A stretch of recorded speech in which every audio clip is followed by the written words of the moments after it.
బాబు Mahesh, good evening everybody. మరొకసారి మిమ్మల్ని అందరినీ చూడటం చాలా సంతోషం. చక్కని ఆరాధన, స్తుతి ప్రార్థన చేసిన సిస్టర్ అనిత గారికి వందనాలు. చక్కని పాట పాడారు ప్రియులు. అందరిని బట్టి కూడా వారికి కూడా నా వందనాలు చెల్లిస్తున్నాను. ఈ రీతిగా ప్రతి వారం మీరు టైం తీసుకొని రాగలుగుతున్నందుకు మిమ్మల్ని అందరినీ కూడా ఎంతో అభినందిస్తూ ఉన్నాను. మరి నేను ఎప్పుడూ చెప్తూ ఉంటాను, మీ కొరకు ప్రార్థన చేస్తూ ఉంటున్నాను.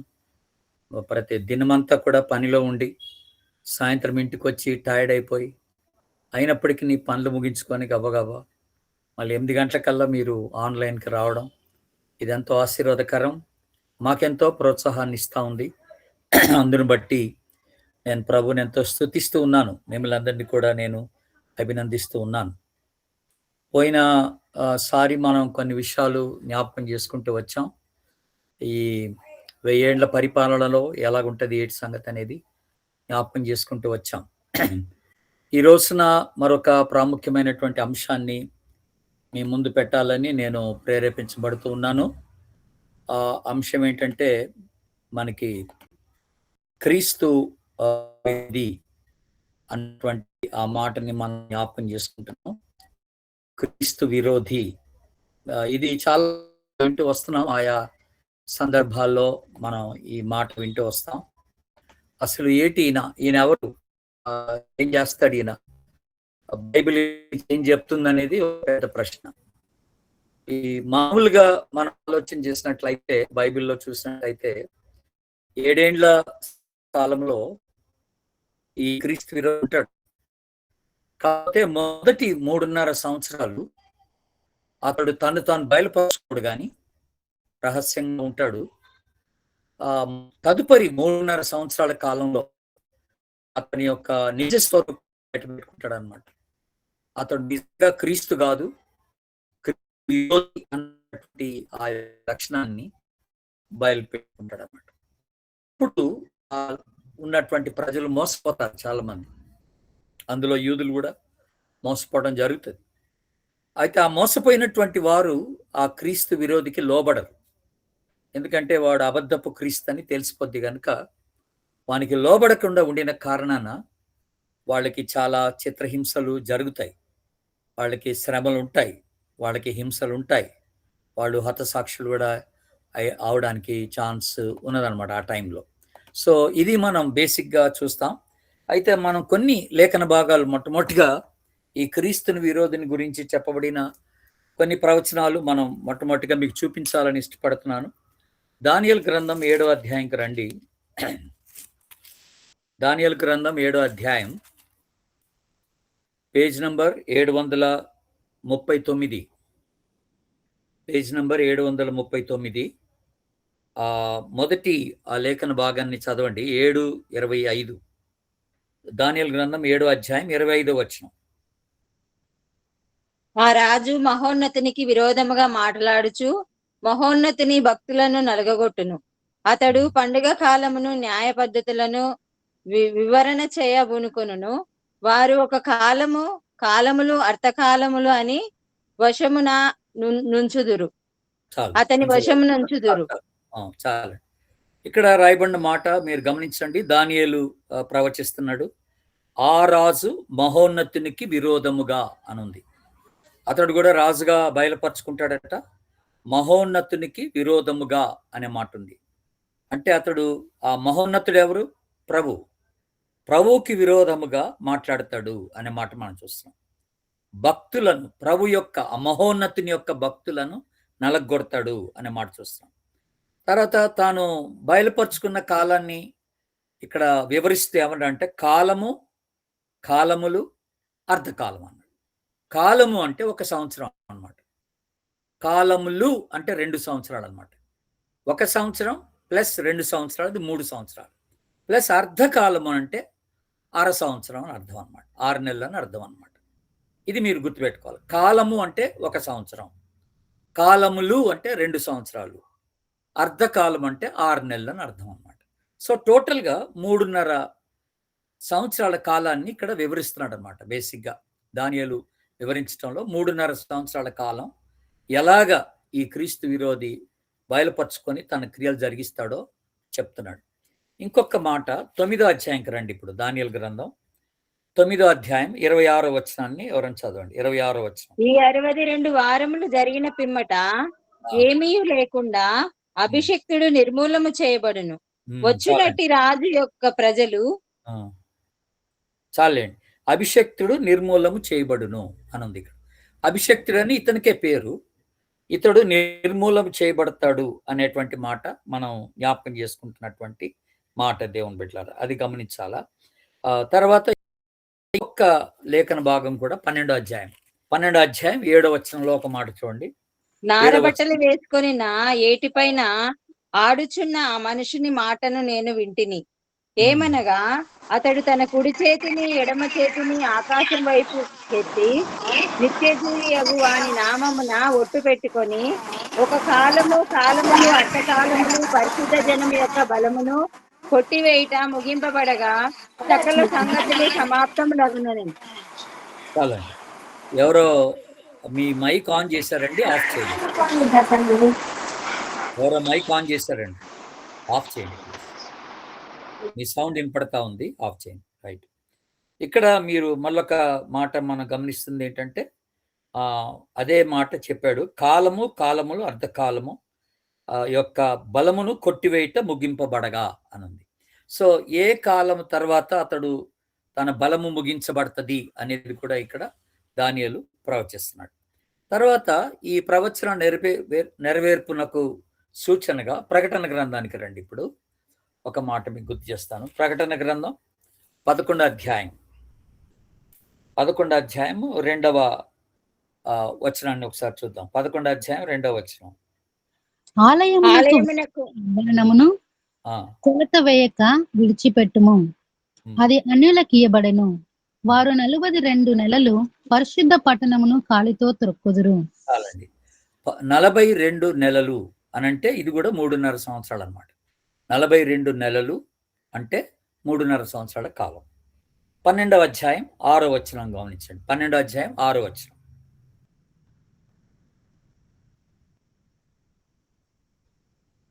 ఆ స్త్రీ అరణ్యమునకు పారిపోయెను.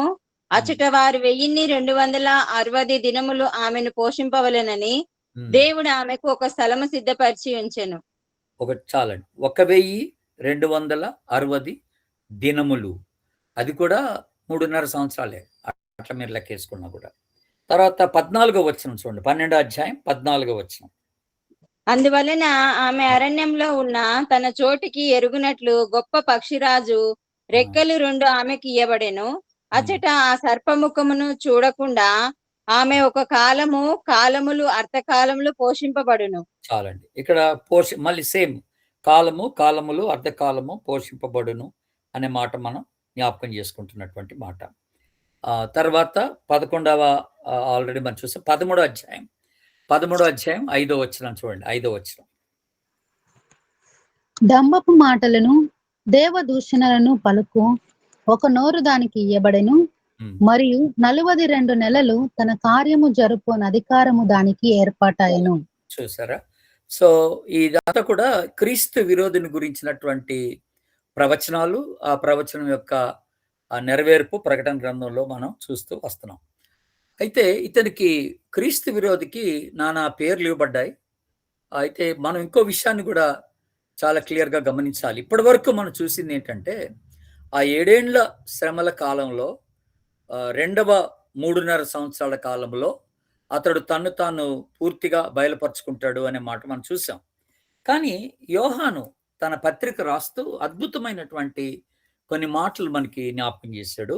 మొదటి యోహాను పత్రిక దయచేసి తీయండి, బైబిల్స్ ఉన్నవారు. మొదటి యోహాను పత్రిక 2వ అధ్యాయం పేజీ నంబర్ 222 క్రొత్త నిబంధనలో చివరి. అంటే ఇప్పుడే ఆగండి, 18వ వచనం మాత్రమే చదవండి. 18వ వచనం మాత్రమే. చిన్నపిల్లలారా, ఇది కడవరి గడియ. క్రీస్తు విరోధి వచ్చినని వింటిరి కదా. ఇప్పుడును అనేకులైన క్రీస్తు విరోధులు బయలుదేరి ఉన్నారు.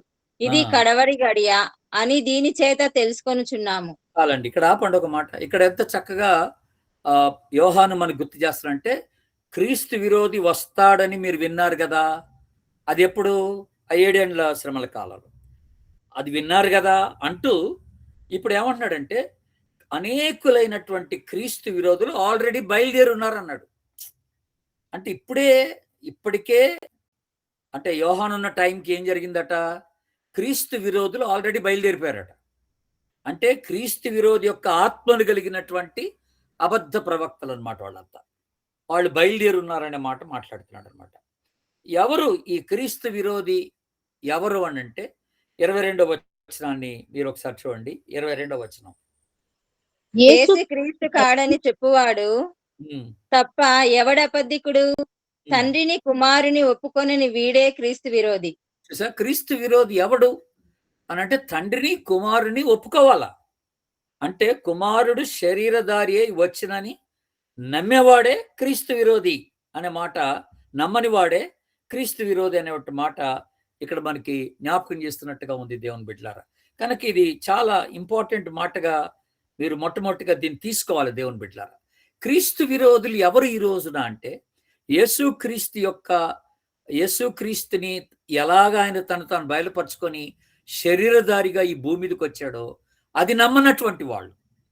యేసుక్రీస్తు దేవుడే ఆయన శరీరధారిగా ఈ భూమి మీదకి వచ్చాడని నమ్మనటువంటి వాడు, తండ్రిని కుమారుని నమ్మనటువంటి వాడు క్రీస్తు విరోధి అనే మాట మాట్లాడతాడు. 4వ అధ్యాయంలో ఇప్పుడు మీరు 3వ వచనాన్ని గమనించండి. అక్కడ 2, 3 కలిపి ఉన్నాయి.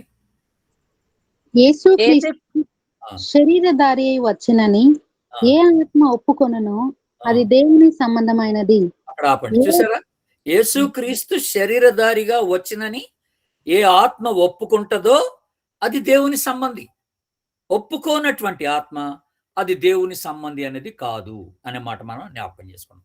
కనుక ఇప్పుడు కొన్ని గుంపులు వచ్చినాయి, అబద్ధ ప్రవక్తల గుంపులు కొన్ని వచ్చాయి, అబద్ధ బోధ కొంత వచ్చింది. అదేంటనంటే యేసుక్రీస్తు దేవుడు కాదు, దేవుని కుమారుడు అనేటువంటి ఆలోచనతో కొంతమంది తిరుగుతున్నారు అట చెప్పుకుంటా. యేసు ప్రభు దేవుడు కాదు కానీ దేవుని కుమారుడు అనేమాట. కానీ ఇక్కడ బైబిల్ ఎంత క్లియర్గా చేస్తుందంటే యేసుక్రీస్తే శరీరధారిగా వచ్చాడు. ఇది కరెక్ట్. బైబిల్ చెప్తున్న బోధ, దేవుడే శరీరధారిగా ఈ భూమి మీదకి వచ్చాడు అన్నమాట. ఇది నమ్మనటువంటి వాడు, ఇది విశ్వసించినటువంటి వాడు క్రీస్తు విరోధి అనేది చాలా క్లియర్ గా మనకి బయలుపడుతుంది. 2వ యోహాన్ పత్రికకు రండి. ఇప్పుడు 2వ యోహాన్ పత్రిక మీరు చూడండి, 1వ అధ్యాయం 7వ వచనం. యేసుక్రీస్తు శరీరధారి అయి వచ్చినని ఒప్పుకొనని వంచకులు అనేకులు లోకంలో బయలుదేరి ఉన్నారు. చూసారా? చాలా మంది వచ్చేసారంటే ఇలాంటి వాళ్ళు. యేసుక్రీస్తు శరీరధారిగా వచ్చాడన్న సంగతిని నమ్మనటువంటి వాళ్ళు చాలా మంది ఉన్నారు. వీళ్ళంతా ఎవర్రా అంటే క్రీస్తు విరోధులే. వీళ్ళు సాతాను కుమారులు అనమాట. వీళ్ళంతా సాతాను సేవకులు అనమాట, సాతాను దాసులు అనమాట, సాతాను చేత వాడబడుతున్నటువంటి ప్రజలు అన్నమాట వీళ్ళు. తర్వాత ఈ క్రీస్తు విరోధికి మరొక పేరు ఉంది. తెస్సలోనికైలకు రాసిన 2వ పత్రిక తీయండి దయచేసి. ఇప్పుడు తెస్సలోనికైలకు రాసినటువంటి 2వ పత్రిక మీరు పేజ్ నంబర్ ధర్మ విరోధ సంబంధమైన 188 అండి. 188 పేజ్ నంబర్ 2వ అధ్యాయం, 2వ తెస్సలోనికైలకు రాసిన పత్రిక 2వ అధ్యాయం 7-8 వచనాలు చదవండి. ధర్మ విరోధ సంబంధమైన మర్మము ఇప్పటికే క్రియ చేయుచున్నది గాని ఇది వరకు అడ్డగించుచున్నవాడు మధ్య నుండి తీసివేయబడు వరకే అడ్డగించును. అప్పుడు ఆ ధర్మ విరోధి బయలుపరచబడును. ప్రభు చాలు. ఇక్కడ ఒక్క మాట గుర్తుపెట్టుకోండి. అడ్డగించువాడు ఉన్నంత వరకు వాడేం చేయలేడు అనే మాట ఇక్కడ ఉందన్నమాట. ఇండైరెక్ట్ గా అడ్డగించువాడు తీసివేయబడ్డ తర్వాతనే వాడు వస్తాడనమాట. అంటే ఇక్కడ కూడా క్లియర్ టీచింగ్ ఏంటంటే అడ్డగించువాడు ఎవరు అంటే పరిశుద్ధాత్ముడు అనమాట. గుర్తుపెట్టుకోవాలి. ఈ పరిశుద్ధాత్ముడు ఎప్పటి వరకు ఉంటాడు ఈ భూమి మీదనంటే సంఘం ఉన్నంత వరకే. కనుక సంఘం ఎత్తబడిన తర్వాతనే 7 ఏళ్ల శ్రమలు అన్నాను మీకు. సంఘం ఎత్తబడిందంటే అర్థం ఏంటంటే పరిశుద్ధాత్ముడు కూడా లేడు అని అర్థం అనమాట. సంఘంతో పాటు పరిశుద్ధాత్ముడు కూడా తీసివేయబడ్డాడని అర్థం అనమాట. కనుక పరిశుద్ధాత్ముడు లేని టైంలో ఈ క్రీస్తు విరోధి యొక్క పరిపాలన జరుగుతుంది. ఈ క్రీస్తు విరోధికి ఇవ్వబడిన మరొక పేరు ఏమిటంటే ధర్మ విరోధి అని అన్నాడు అన్నమాట. ధర్మానికి విరోధంగా ప్రవర్తించువాడు, లాలెస్నెస్ అంటారు దీన్ని. లాలెస్, మ్యాన్ ఆఫ్ లాలెస్నెస్ అన్నమాట మనకు మాట్లాడుతున్నాడు. ధర్మానికి విరోధంగా పనిచేయవాడు అనే మాట చూస్తాం. అయితే చూడండి దేవుని బిడ్డారా, ఇక్కడ 7వ వచనంలో పౌలు గారు రాస్తూ తెస్సలోనిక సంఘానికి రాస్తూ ఒక అద్భుతమైన మాట చెప్పాడు. ధర్మ విరోధ సంబంధమైన మర్మము ఇప్పటికే క్రియ చేయుచున్నది అన్నాడు. అంటే అర్థం ఏంటి? అంటే క్రీస్తు విరోధికి సంబంధించినటువంటి మర్మం ఇప్పుడు పనిచేస్తుంది అన్నాడు అనమాట. తెస్సలోనిక సంఘం టైంలోనే పనిచేస్తుంది అన్నాడు. ఇందాక యోహాన్ ఏమన్నాడు? అనేకులు బయలుదేరున్నారు అని అన్నాడు, క్రీస్తు విరోధులు ఆ టైంలో. ఇప్పుడు తెస్సలోనిక టైంలో కూడా పౌలు గారు మాట్లాడుతున్న మాట ఏంటంటే ధర్మ విరోధి సంబంధమైనటువంటి బోధ ఇప్పటికే వచ్చేసింది అన్నాడు అనమాట. అంటే క్రీస్తు విరోధి అప్పుడెప్పుడో 7 సంవత్సరంలో రాబోతున్నప్పటికీ అప్పటికి ప్రత్యక్షపరచబోతున్నప్పటికీ వాడు ఏం చేస్తున్నాడంటే వెరీ సటిల్గా, చాలా కుయుక్తితో వాని ఆత్మను అనేకమైనటువంటి అబద్ధ బోధకుల్లో పెట్టేసి వాడి క్రియలు ఇక్కడ జరిగిస్తున్నాడు. అయితే అక్కడ ఎప్పుడు 7 శ్రమల్లో వాడు తను బయలుపరుచుకున్నప్పుడు మనుషులను మోసం చేసేటప్పుడు వాడు ఎలా చేస్తాడట, మనుషులు మోసం ఎలా చేస్తాడట, మోసం చేసేటప్పుడు చూడండి 9వ వచనాన్ని చూడండి. ఇప్పుడు అక్కడ ఏది 2వ అధ్యాయం 9వ వచనం. నశించుచున్న వారు తాము రక్షింపబడుటకై సత్య విషయమైన ప్రేమను అవలంబింపక పోయిరు గనుక వారి రాక అబద్ధ వాని రాక అంటే అర్థం ఏంటి? ధర్మ విరోధిని రాక అంటే క్రీస్తు విరోధిని యొక్క రాక ఎలాగుంటదట? అది అబద్ధ విషయమైన సమస్త బలముతోను నానా విధములైన సూక్ష్మ క్రియలతోను మహత్కార్యములతోను దుర్నీతిని పుట్టించు సమస్త మోసముతోను నశించుచున్న వారిలో సాతాను కనపరచు బలమును అనుసరించి ఉండును. ఎంత క్లియర్ గా ఇక్కడ మాట్లాడుతున్నాడంటే ఈ క్రీస్తు విరోధి చేసే పని ఏంటంటే ఒట్టిగా మోసం చేయడు. ఎలా మోసం చేస్తాడటాడు? ఎలా మోసం చేస్తాడంటే సూచక్రియలు చేస్తాడట, అద్భుతాలు చేస్తాడట, మహత్కార్యాలు చేస్తాడట, స్వస్థతలు చేస్తాడట. కనుక అలాగ చేయడం వల్ల ఈయన క్రీస్తు కాబోలు అన్నటువంటి ఫీలింగ్ వచ్చేస్తున్నాడు ప్రజలకి. వాడు ముందు అలాంటివి చేసి ప్రజల్ని మోసం చేసి తనకు లోపరుచుకుంటాడు అనమాట. ఇది మనము గుర్తించాల్సినటువంటి విషయం దేవుని బిడ్డ. కనుక ఇప్పుడు కూడా అదే జరుగుతుంది. చాలా మంది అబద్ధ బోధకుల్లో క్రీస్తు విరోధి యొక్క ఆత్మ, ధర్మ విరోధి యొక్క ఆత్మ ఉండి ఏం చేస్తుందంటే సూచక్రియలు, అద్భుతాలు ఇవన్నీ చేస్తా వస్తున్నట్టుగా మనం గమనిస్తున్నాం. ఇదే 2వ అధ్యాయం 3వ వచనాన్ని గమనించండి. ఇంకొక మాట వీడికి ఇవ్వబడినటువంటి బిరుదు ఒకటి ఉంది. అది ఏంటి? 3వ వచనం. మొదట భ్రష్టత్వము సంభవించి నాశనపుత్రుడగు పాప పురుషుడు బయలుపడితేనే గాని ఆ దినము రాదు. చూసారా? పాప పురుషుడు అనే మాట ఉపయోగించబడినటువంటి మాట, నాశన పుత్రుడు అనే మాట ఇక్కడ చెప్పబడినటువంటి మాట. ఈ 2 మాటలకి మనం గమనిస్తే కింద ఒక ఫుట్ నోట్ లో మాట రాసేటంటే ధర్మ విరుద్ధ పురుషుడు అని ఉందన్నమాట. పాప పురుషుడు అంటే ధర్మ విరుద్ధ పురుషుడు అనే మాట మనకి జ్ఞాపకం చేయబడుతున్నటువంటి మాట దేవుని బిడ్డలారా. కనుక వీడికి మరొక బిరుదు అనమాట. అది మొదటి మాట ఏం చేసామంటే వీడు సాతాను కుమారుడు, వానికి ఇవ్వబడిన బిరుదు. 2వ బిరుదు ఏంటి? ధర్మ విరోధి. 3వ బిరుదు ఏంటి? పాప పురుషుడు. 4వ బిరుదు ఏంటంటే ప్రకటన గ్రంథంలో వీనికి ఇవ్వబడిన మాట ఏంటంటే 13వ అధ్యాయంకి రండి. ప్రకటన గ్రంథం 13వ అధ్యాయము 1వ వచనం చదవండి. మొదటి వచనం. సహోదర ప్రేమ. అమ్మా, ప్రకటన గ్రంథం 13:1. మరియు 10 కొమ్ములను 7 తలలను గల ఒక క్రూర మృగము సముద్రంలో నుండి పైకి వచ్చుట చూచితిని. దాని కొమ్ముల మీద 10 కిరీటములను, దాని తలల మీద దేవదూషణకరమైన పేర్లను ఉండును. చాలు, ఇది మీకు తర్వాత చూపిస్తాను దీని సంగతి. ఇక్కడ క్రూర మృగము అనే మాట ఉపయోగించాడు. ఇది కూడా క్రీస్తు విరోధికి సంబంధించిన మాట. అది మీరు తెలుసుకోండి అంతే. దాని యొక్క వివరణ మనకి చాలా తర్వాత ఉంటుందిలే, కానీ ఇప్పుడు వివరణ చేయడానికి మనకి టైం లేదు కనుక మీకు ఒట్టికి చెప్తున్నాను.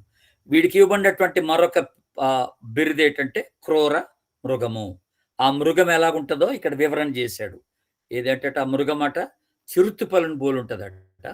దాని మళ్ళీ తర్వాత పాదములు ఎలుగుబంట్లాగా ఉంటాయట, నోరు సింహం నోరు లాగా ఉంటుందట, ఘట సర్పం యొక్క బలం ఉంటుందట. ఇట్లాగా సింహం యొక్క అధికారం దానికి ఇవ్వబడుతుందట. ఇవన్నీ రాసుకుంటూ వచ్చాడనమాట.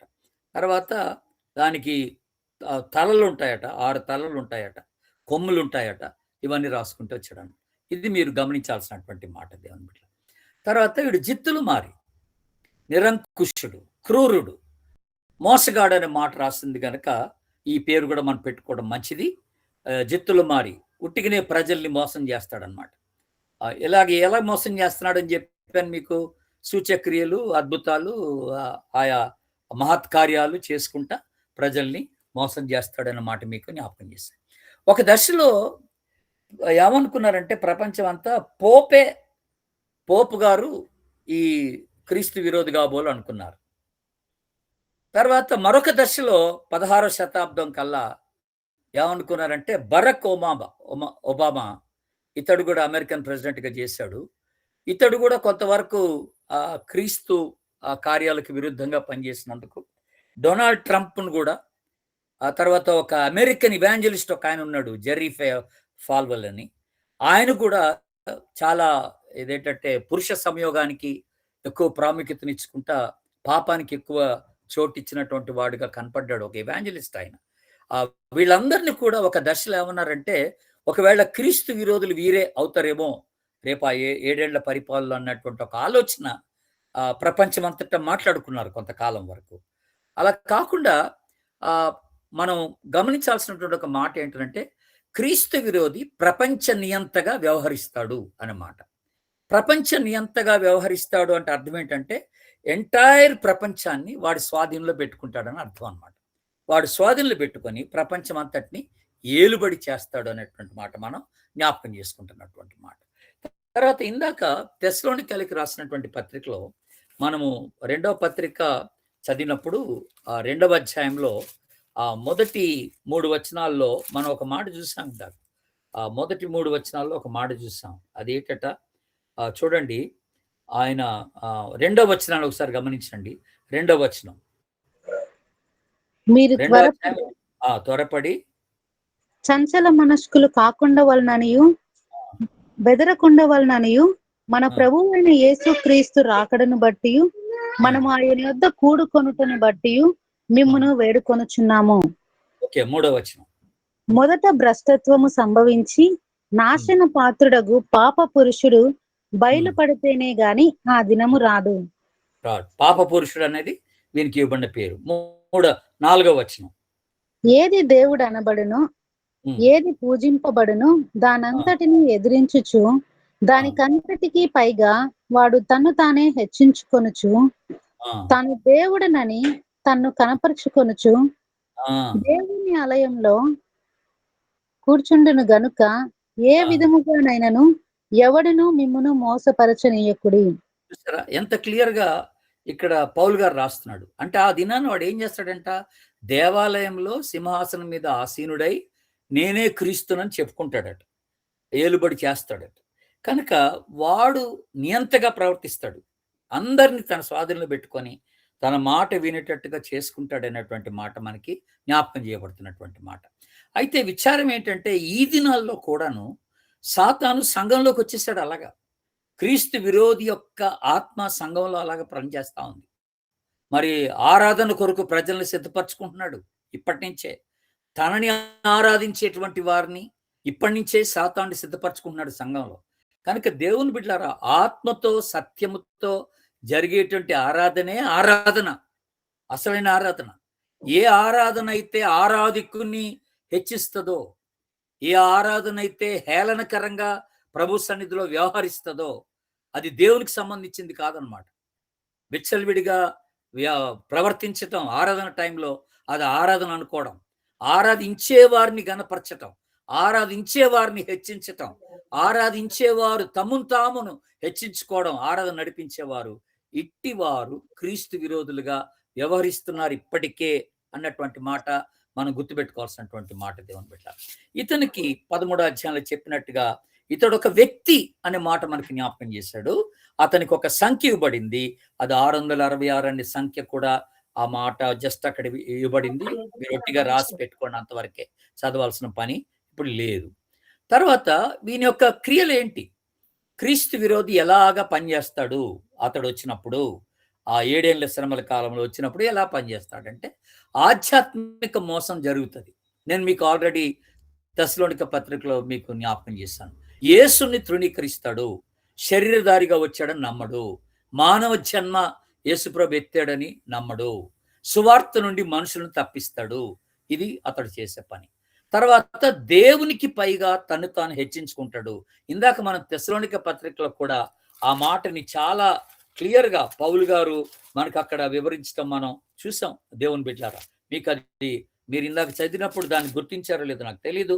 మీరు 2వ అధ్యాయం 4వ వచనంలో, 2వ తెస్సలోనికల పత్రిక 2వ అధ్యాయం 4వ వచనం, ఏది దేవుడు అనబడునో, ఏది పూజింపబడునో దానంతటినీ ఎదిరించుచు దానంతటికి పైగా వాడు తను తాను హెచ్చించుకొనను అనే మాట. ఎవరికి ఆలోచన ఉండింది? మొట్టమొదటిగా మీరు ఆలోచన చేశారా?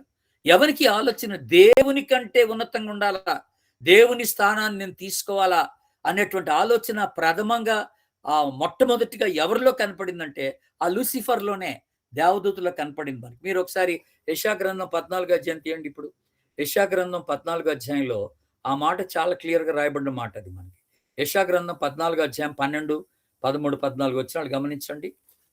యెషయా గ్రంథం 14, 579 పేజీ నెంబర్. తేజో నక్షత్రమా, వేకువ చుక్క, నీ వెట్లు ఆకాశము నుండి పడితివి. ఒక్క నిమిషం ఆగండి సిస్టర్, ఒక్క నిమిషం ఆగండి. తేజో నక్షత్రమా, నేను ఇంతకు ముందు మీకు గుర్తు చేశాను. చాలా మంది అడుగుతుంటారు లూసిఫర్ అనే పేరు బైబిల్ ఎక్కడ ఉందని. లూసిఫర్ అనే పేరు బైబిల్ ఎక్కడుందంటే ఇదే పేరు, తేజో నక్షత్రమా. అంటే దీని అర్థం ఏంటంటే మార్నింగ్ స్టార్ అని అంటారు. లాటిన్ భాషలో ఈ మార్నింగ్ స్టార్ అనే మాటకు అర్థం ఏంటంటే లూసిఫర్ అని అర్థం అనమాట. డైరెక్ట్ గా లూసిఫర్ అని రాయలేదు, తేజో నక్షత్రమా అని రాశాడు అనమాట. లాటిన్ భాషలో దీని అర్థం ఏంటంటే లూసిఫర్ అని అర్థం అనమాట.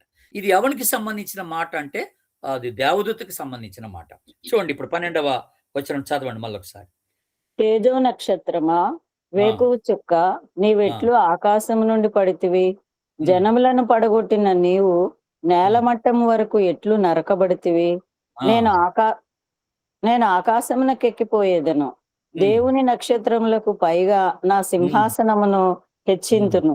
ఉత్తర దిక్కును నా సభాపర్వతము మీద కూర్చుందును, మేఘమండలము మీదకి ఎక్కుదును, మహోన్నతునితో నన్ను సమానునిగా చేసుకుందును అని నీవు మనసులో అనుకుంటివి కదా.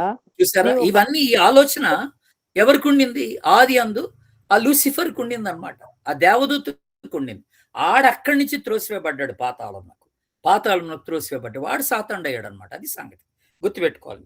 కనుక సాతాను యొక్క ఆలోచన ఏంటంటే దేవుని కంటే ఎక్కువగా ఉండాలా, లేదా దేవునితో సమానంగా నన్ను నేను చేసుకోవాలని. ఇదే ఆలోచన ఇప్పుడు ప్రకటన గ్రంథంలో క్రీస్తు విరోధిగా వాడు బయలుదేరి చేసిన పని ఏంటనంటే, వాడు దేవాలయంలో సింహాసనం ఆసీనుడైపోయి వాడు నేనే క్రీస్తునని చెప్పుకోవడం అనేది చూస్తున్నాం. తర్వాత ఇంకొక మాట మీకు ఈ చేసే క్రియల్లో ఒక గొప్ప మాట ఏంటంటే, ఈ ప్రకటన గ్రంథం ఇందాక అధ్యాయం 10 కొమ్ములు 7 తలలు ఒక క్రూర మృగము అని చూసాం మనం. ఈ 10 కొమ్ములు 7 తలలు దేనికి సాదృశ్యంగా ఉంటుందనంటే, ఇది అనేకమైనటువంటి రాజ్యాలకు రాజులకు సాదృశ్యంగా ఉంటుందన్నమాట. అంటే దాని అర్థం ఏంటంటే వాళ్ళందరినీ తన అదుపులో పెట్టుకోవటానికి ఇతడు సామర్థ్యత కలిగినటువంటి వాడని చెప్పడానికి ఈ యొక్క మెటఫోర్ ఉపయోగించినాడు అనమాట. సింహపు రూపం కలిగి ఉంటాడు, ప్లస్ 7 తలలు కలిగి ఉంటాడు అనేటువంటి మాట మనకి జ్ఞాపకం చేస్తాడు. ఇవన్నీ కూడా ఆయా ప్రపంచ రాజులకు సంబంధించినటువంటి ప్రధానమైనటువంటి రాజ్యాలకు సంబంధించినటువంటి ఆ యొక్క విషయం అన్నమాట. కొమ్ములు, తలలు ఇవన్నీ కూడా. అంటే ఇంకొక ప్రభుత్వం అనే రాశాను. కనుక ఈ క్రీస్తు విరోధి తీసుకొచ్చేటువంటి ఒక ఆలోచన ఏంటంటే వన్ వరల్డ్ గవర్నమెంట్ అని అంటాడు అన్నమాట.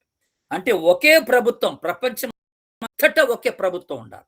ఇప్పుడు మనకు అనేకమైనటువంటి ప్రభుత్వాలు ఉన్నాయి కదా. బీజేపీ ప్రభుత్వం అంటాం, కాంగ్రెస్ ప్రభుత్వం అంటాం, మరి కొన్ని దేశాలకు వెళ్తేనే కమ్యూనిస్ట్ ప్రభుత్వం అంటాం, కొన్ని దేశాలకు వెళ్తే నాస్తిక ప్రభుత్వం వెళ్ళిపోతా ఉంటుంది అనమాట. ఇలాగా ఆయా దేశాల్లో ఆయా ప్రభుత్వాలు కొనసాగుతూ ఉన్నాయి ఈ దినాన్ని. కానీ రేపు క్రీస్తు విరోధి వచ్చినప్పుడట ఆ 7 ఏళ్ల శ్రమల్లో అన్ని దేశాలని తనకు స్వాధీనంలో పెట్టుకుంటాడు అనమాట. ఒకే ప్రభుత్వం ఏలుబడి అవుద్ది అనే మాట జ్ఞాపకం. ఆ ప్రభుత్వానికి అధికారి ఎవడరా అంటే క్రీస్తు విరోధి ఒక్కడే ఉంటాడనే మాట మనకి జ్ఞాపకం చేయబడుతున్నటువంటి మాట. కనుక 3 విషయాలు జరుగుతాయి ఆ దినాల్లో ఏ క్రీస్తు విరోధి ద్వారా. అందులో ఒకటి ప్రధానమైనది ఏంటంటే వన్ వరల్డ్ గవర్నమెంట్ అనే మాట మనం జ్ఞాపకం చేసుకోవాలి. ఒకే ప్రపంచ ప్రభుత్వం ఉంటది అనే మాట. రెండవది ఈ ఒకే ప్రపంచ ప్రభుత్వాన్ని గురించి కూడా చాలా డిస్కషన్స్ జరుగుతూ ఉన్నాయి దేవుని బిడ్డలారా. భూమిపైన ఉన్నటువంటి దేశాలన్నిటినీ ఏకం చేసి ప్రపంచ మానవాళి మొత్తానికి ఒకే కేంద్రీకృత రాజకీయాన్ని, అధికారాన్ని, ఒకే దేశాన్ని తీసుకురావాలనేటువంటి ఒక సిద్ధాంత భావన అన్నమాట. ఇది ఇది క్రీస్తు విరోధి యొక్క భావన, యాంటీ క్రైస్ట్ యొక్క ఆలోచన అనే మాట మనం జ్ఞాపకం చేసుకుంటాం. కొంతమంది ఇలాగ ఊహించుకుంటూ వన్ వరల్డ్ గవర్నమెంట్ ఇలాగ ఉంటది అనేది ఊహించుకుంటూ కొన్ని చిత్రాలని కూడా గీయడం జరిగింది. అది నేను మీ ముందు ఒట్టిగా అట్లా పెడుతూ ఉన్నాను అనమాట. ఒకే ప్రభుత్వం అనేది, ఒకే ప్రపంచ ప్రభుత్వం అనేది ఉంటది అన్నమాట. దీనికి కొన్ని అంటే ఈ ఒకే ప్రపంచ ప్రభుత్వానికి కొన్ని ఉద్దేశాలు ఉన్నాయి. ప్రపంచ శాంతిని తీసుకురావాలని, సమస్యలు పరిష్కారం చేయాలని, అందరి ప్రజలు, ప్రపంచ ప్రజలందరి పరిష్కారం అంటే వాళ్ళ సమస్యలకు పరిష్కారం ఒకే వ్యక్తి చేస్తాడనేటువంటి మాట అది ఆలోచనలో ఉంది. కానీ ఇది అవ్వదు, ఇది జరిగేది కాదు. ఎందుకంటే ఇప్పటికే నేను ఆ ఇన్ఫర్మేషన్ ఇక్కడ మీకు ఇవ్వలేదు, కానీ ఇప్పటికే అనేక సంవత్సరాలుగా అనేక దేశాల్లో ప్రపంచ శాంతి కొరకు చాలా మరి సమిట్స్ జరిగినాయి. శాంతి సమిట్స్, పీస్ సమిట్స్ అంటాం మనం. మరి ఎన్నో వేదికలు, శాంతి వేదికలు జరిగినాయి. దేవుని బిడ్డలారా, అనేక దేశాల రాజులు సమకూర్చబడి వాళ్ళంతా కూర్చుకొని ఈ ప్రపంచ శాంతి కొరకు ప్రయత్నాలు చేశారు, కానీ ఎక్కడ అవ్వట్లేదు. యుద్ధాలే, ఒక్కొక్క దేశానికి మధ్య ఒక్కొక్క దేశానికి పడని పరిస్థితి ఉన్నది. ఇది ఎప్పటికీ శాంతి రాదన్నమాట జ్ఞాపకం చేస్తుంది. కనుక ప్రపంచమంతటికి శాంతి తీసుకొచ్చేది ఎవర్రా అంటే ఒకే ఒక వ్యక్తి. అది ఎవరంటే మన ప్రభు అయినటువంటి యేసుక్రీస్తు. ఆయన సమాధానకర్త అయిన అధిపతి అనే మాట జ్ఞాపకం చేస్తాడు. సమాధానకర్త అయిన ఆయన ఒక్కడే సమాధానం, ఆయన ఒక్కడే శాంతిని తీసుకురాగలిగినటువంటి వాడు అన్నమాట జ్ఞాపకం చేస్తాడు. దీనికి సంబంధించి ఐక్యరాజ్య సమితి కూడా ఒక రీతిగా ఉద్భవించింది అనమాట. ప్రపంచ ప్రభుత్వానికి సూచనగా ఐక్యరాజ్య సమితి అని అన్నాడు. కనుక దీని ద్వారా కూడా ఏమి జరగలేదు, శాంతి ఏమి జరగలేదండి. ఐక్యరాజ్య సమితి ద్వారా కూడా ఏం జరగలేదు. ఐక్యరాజ్య సమితి అంటే ఏంటి? అన్ని దేశాలు ఒకటిగా వచ్చి వాళ్ళు ఏలుబడి చేయడానికి ప్రయత్నం చేయడం అనమాట. ఇది సాతాను యొక్క ఆలోచన విధానమే. కానీ ఇదంతా కూడా ఎప్పుడు నెరవేరుతుందంటే ఆ సాతానుడు, క్రీస్తు విరోధి వచ్చి వాడు సింహాసనాసీనుడు అయినప్పుడే ఇది చేయడానికి ప్రయత్నం చేస్తాడనమాట. రెండోదిగా వాడు ఉన్న కాలంలో వాడు చేయాలనుకుంటున్నటువంటి ఒక విషయం ఏంటంటే ఒకే ప్రపంచ ద్రవ్యం అనే మాట. ఇప్పుడు ఒక్కొక్క దేశానికి ఒక్కొక్క కరెన్సీ ఉంది. కరెన్సీ అంటే డబ్బులు. మన దేశంలో రూపాయలు అంటాం, అమెరికా దేశంలో డాలర్లు అంటాడు, లేకపోతే యునైటెడ్ కింగ్డమ్ లండన్లో మీరు చూసినట్లయితే అక్కడ పౌండ్స్ అంటారు. తర్వాత కువైట్ డాలర్స్ అంటారు. ఇవన్నీ చాలా ఉన్నాయి. ఒక్కొక్క దేశానికి మరి దుబాయ్కి వెళ్తే రియాల్స్ అంటారు. ఇవన్నీ ఒక్కొక్క దేశానికి ఒక్కొక్క డబ్బుని మనం ఒక్కొక్క మాటతో పిలుస్తాం, ఒక్కొక్క పేరుతో పిలుస్తాం. ఈ రోజున మీరు గమనించినట్లయితే కువైట్ దీనారు చాలా అగ్రస్థానంలో ఉందన్నమాట. మనం చూసినట్లయితే వన్ వరల్డ్ కరెన్సీ గురించి మనం మాట్లాడుతాం. ఇంకా అంటే కువైట్ దీనార్ యొక్క రేట్ ఎంత ఈ రోజునంటే మనం 200 రూపాయి అంటే ఒక్క కువైట్ దీనార్ ఇస్తే మనకి 270 రూపాయలు అనమాట. ఒక్క కువైట్ దీనార్ మన చేతిలోకి వచ్చిందని అంటే 270 రూపాయలు మన చేతిలో ఉన్నట్టు లెక్క. ఒక్క కువైట్ దీనారు $3.5 సమానం అన్నమాట. అంటే ప్రపంచంలోనేది హైయెస్ట్ డబ్బు విలువ కలిగినటువంటి దేశం అన్నమాట. ఇది మీరు గమనించాలి. రెండో స్థానం తీసుకుంది ఎవరంటే బెహ్రెయిన్ దేశం. వాళ్ళ యొక్క ఒక్క దీనారు 220 రూపాయలు, మనకి 220 రూపాయలు ఖర్చు అన్నమాట. అట్లాగే $2.5 సమానం, అది అమెరికన్ డాలర్తో సమానం అన్నమాట. 3వ స్థానంలో ఉన్నది ఎవరంటే ఓమన్. ఓమన్ దేశం ఉంది కదా, ఆ ఓమన్ రియాల్స్ 215 రూపాయలు, అది ఒక్క రియాల్. మనం ఆలోచించినట్లయితే అది ఇవన్నీ పోతాయట. ఇవన్నీ పోయి ఒకే ఒక ద్రవ్యం, దానికి ఏం పేరు పెడతాడో మరి అప్పుడు ఆ ద్రవ్యానికి. రూపాయి అంటానికి లేదు, డాలర్ అంటానికి లేదు, దీనార్ అంటానికి లేదు, రియాల్ అంటానికి లేదు. మరి ఏం పేరు పెడతాడో తెలియదు, కానీ ఒకే ఒక ద్రవ్యం ప్రపంచం అంతటా వాడబడుతుంది అనే మాట మనం జ్ఞాపకం చేసుకుంటున్నటువంటి మాట. దేవుని బిడ్డలారా, మీరు గమనించినట్లయితే మనము ఒక దశలో పాన్ కార్డు కావాలంటే పాన్ కార్డు ఇచ్చాం, ఆధార్ కార్డు కావాలంటే ఆధార్ కార్డు ఇచ్చాం. ఇప్పుడేమో ఎస్ఐఆర్ అంటున్నారు. ఎస్ఐఆర్ ఫామ్స్ ఫిలప్ చేయాలంటే అందరూ ఎస్ఐఆర్ ఫామ్స్ అన్ని రాష్ట్రాల్లో ఫిలప్ చేసుకుంటూ వస్తున్నారు. ఇవి లేకపోతే ఏం జరుగుద్దట? ఇప్పుడు ఎస్ఐఆర్ ఫామ్లో నీ ఇన్ఫర్మేషన్ లేకపోతే నీకేటి, వాడు నీకు గ్యాస్ ఇవ్వడు, కరెంట్ ఇవ్వడు, నీకు తర్వాత నీకు ఓటర్ విలువ ఉండదు, ఆ ఐడి కార్డు ఇవ్వడు, ఎలక్షన్ అంటే ఓటేసే హక్కు నీకు ఉండదు. ఇది మాట్లాడుతున్నాడు అనమాట. రేషన్ కార్డు ఇవ్వడు, ఇలాంటివన్నీ ఉంటాయి అన్నమాట. కనుక ఇవన్నీ కావాలంటే నువ్వు ఈ ఫామ్స్ ఫిలప్ చేయాలా, ఇవన్నీ నువ్వు తెచ్చిపెట్టుకోవాలా, దీంట్లో నువ్వు నమోదు చేయించుకోవాలి నీ పేరు అంటున్నావు అనమాట. ఇదంతా ఎక్కడికి దారితీస్తుందని అంటే, ఇదిగో క్రీస్తు విరోధి యొక్క పరిపాలనకి దారితీస్తుంది అనమాట. కనుక ఒక దినాన్ని వాడి ప్రభుత్వం వచ్చినప్పుడు, వాడి ప్రభుత్వం లిస్టులో అక్కడ ఉండే వాళ్ళందరి పేర్లు ఉండాలంటాడు అనమాట. వాళ్ళందరికీ ఒక ఐడెంటిటీ కార్డు ఇస్తాడనమాట. వాళ్ళందరికీ ఒకటే డబ్బు చేతిలో పెడతాడనమాట. మీరు ఏ దేశానికి చెందిన వాళ్ళైనా ఒకే డబ్బు వాడతారు, ప్రపంచం ఉంటుంది అనే ఒకే ప్రపంచ ప్రభుత్వం ఉంటుంది అనే మాట తీసుకొస్తున్నాడు అనమాట. దానికే ఇవన్నీ ఏర్పాట్లు. తర్వాత మూడోదిగా వాడు తీసుకొచ్చేటువంటిది ఇంకోటి ఏంటంటే ఏక ప్రపంచ మతం. ఇప్పుడు ప్రపంచాల్లో అనేక మతాలు ఉన్నాయి. మనకు తెలిసి ప్రధానమైన మతాలు ఏంటి? మనకి క్రైస్తవ్యం ఉంది, హిందూయిజం ఉంది, ఇస్లామిజం ఉంది, బౌద్ధ మతం ఉంది, జైన మతం ఉంది, ఇలాంటి ఎన్నో ఉన్నాయి మనకి ఇప్పుడు మతాలు కదా. సిక్కు మతం ఉంది. ఇలాంటివి ప్రపంచంలో అనేక మతాలు ఉండగా రేపు వాడొచ్చినప్పుడట ఒకే మతం ఉంటుందట. క్రీస్తు విరోధి వచ్చినప్పుడు ఒకటే మతం. ఇక నేను ఈ మతం ఆ మతం అంటానికి ఉండదన్నమాట. వాడు ఒకే ఒక మతాన్ని ఇంట్రడ్యూస్ చేసుకుంటాడు. అందరూ దాంట్లోనే ఉండిపోవాలా, అందరూ వాడినే ఆరాధించాలని చెప్తాడనమాట. ఇది ఆధ్యాత్మిక ఒక భావనగా తీసుకుంటున్నారు దేవుని బిడ్డలారా. ఒకే ప్రపంచం అనేటువంటి మాట, వన్ వరల్డ్, వన్ ఫ్యామిలీ అనే మాట, ఒకే ప్రపంచం, ఒకే కుటుంబం అనేటువంటి దృక్పథాలు వస్తాయి. అప్పుడు ఇంకా ఈ కులము, మతము, ప్రాంతీయ భేదాలు ఏవి లేకుండా అందరూ క్రీస్తు విరోధికే మొక్కేటట్టుగా వాడు చేసుకుంటాడు అనమాట. కనుక ఇక్కడ 3 విషయాలు మీకు గుర్తు చేశాను, జాగ్రత్తగా మీరు గమనించుంటే. ఒకే ప్రపంచ ప్రభుత్వం, అది మొదటి మాట. తర్వాత ఒకే ప్రపంచ ద్రవ్యం, అది రెండో మాట. మూడో మాట ఏక ప్రపంచ మతం అనే, ఒకే ప్రపంచ మతం అనేది కూడా వీడి ఆలోచన అన్నమాట. ఈ 3 జరుగుతాయి క్రీస్తు విరోధి వచ్చినప్పుడు. ఈ 3 విషయాల్లో వాడు అగ్రస్థానం తీసుకొని నడిపించడానికి ప్రయత్నం చేస్తాడు. అందరికి కూడా ఒకే భాష కూడా ఉంటుంది. తర్వాత ప్రకటన గ్రంథం 17వ అధ్యాయం 13వ వచనం చూడండి, ఆ భాష గురించి చెప్తున్నాడు. ప్రకటన గ్రంథం 17వ అధ్యాయం 13వ వచనం. మీరు ఏకాభిప్రాయం గలవారై తమ బలమును, దయచేసి మైక్ ఆఫ్ చేయండి, ఎవరో మైక్ ఆఫ్ చేయండి. హలో, బలమును అధికారమును ఆ మృగమునకు అప్పగింతురు. నా సెల్ అయిపోయింది. ఎవరో మైక్ ఆన్ చేశారు మా మనమేనా? మీరేనా? చదవండి. వీరు ఏకాభిప్రాయము గలవారై తమ బలమును అధికారమును మృగమునకు అప్పగింతురు. వీరు గొర్రె పిల్లతో యుద్ధము చేతురు గాని గొర్రె పిల్ల ప్రభువును ఎవరు?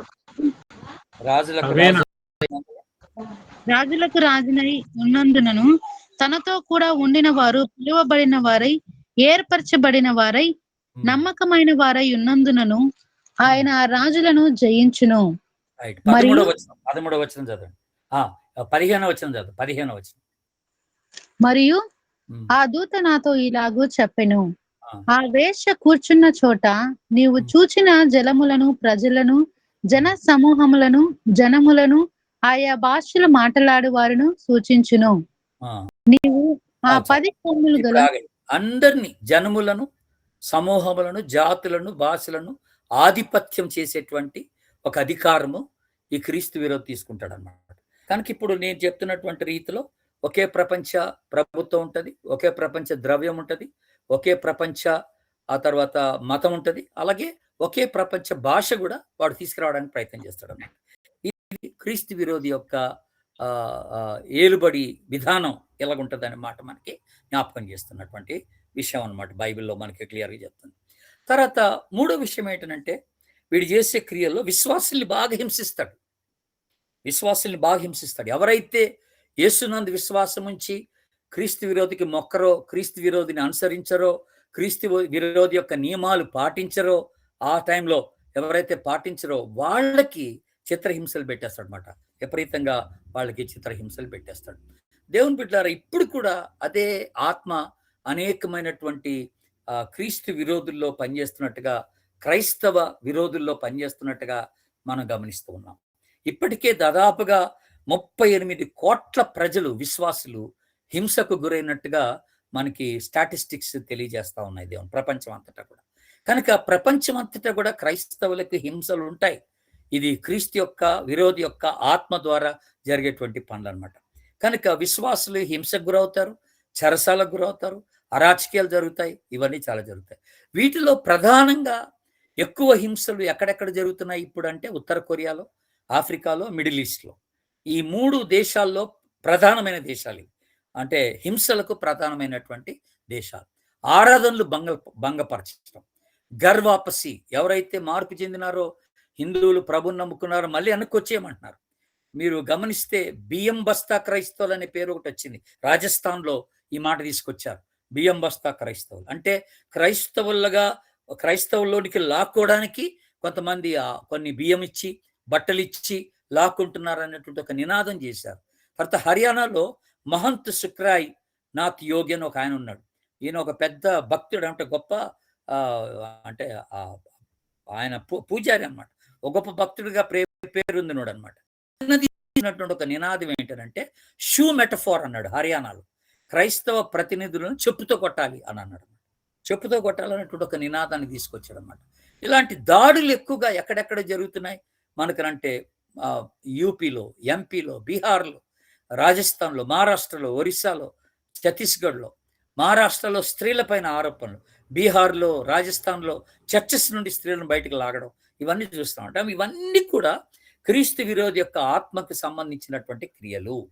వీడు హింసకు ప్రతినిధి అనే మాట మనకి జ్ఞాపకం చేస్తున్నటువంటి మాట. తర్వాత పాస్టర్లు చాలా మంది అరెస్ట్ చేయబడ్డారు.